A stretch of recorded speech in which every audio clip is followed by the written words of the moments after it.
তুর্কমেনিস্তানের এক বিশাল উটের খামারে একসাথে জন্ম নিয়েছে ৭২টি উটের বাচ্চা।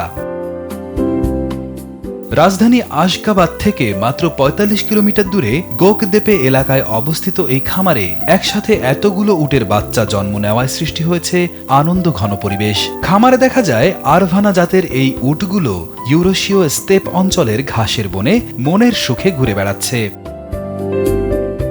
উট পালন মোটেও সহজ কাজ নয়। রাখালরা অত্যন্ত যত্ন নিয়ে এদের দেখাশোনা করেন।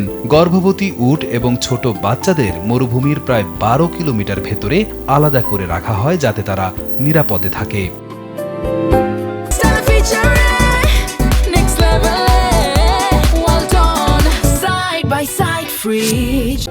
মজার ব্যাপার হলো এক একটি উটের স্বভাব এক এক রকম।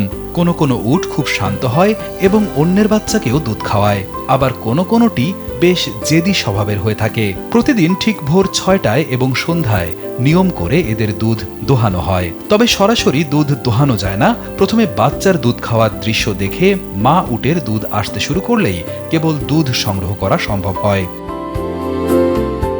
এই টাটকা উটের দুধ দিয়ে চাল নামক এক জনপ্রিয় পানীয় তৈরি করা হয়, যা মধ্য এশিয়া ও মঙ্গোলিয়ায় বেশ পরিচিত।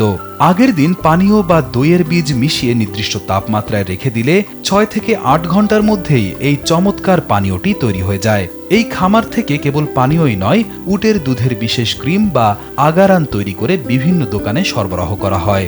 তবে চাল নামের পানীয় খুব দ্রুত নষ্ট হয়ে যায় বলে এটি বিদেশে পাঠানো কঠিন। তাই খামার কর্তৃপক্ষ এখন নতুন এক পরিকল্পনা হাতে নিয়েছে। তারা উটের দুধের পাউডার তৈরি করবে, যা বিশ্বজুড়ে রপ্তানি করা সম্ভব হবে। ২০১৭ সাল থেকে শুরু হওয়া এই খামারটি এখন কেবল দুধ উৎপাদন নয়, বরং তুর্কমেনিস্তানের ঐতিহ্যকে বিশ্ব দরবারে পৌঁছে দেওয়ার এক বিশাল কেন্দ্র হয়ে দাঁড়িয়েছে। রিয়াদ হোসেন, কালবেলা।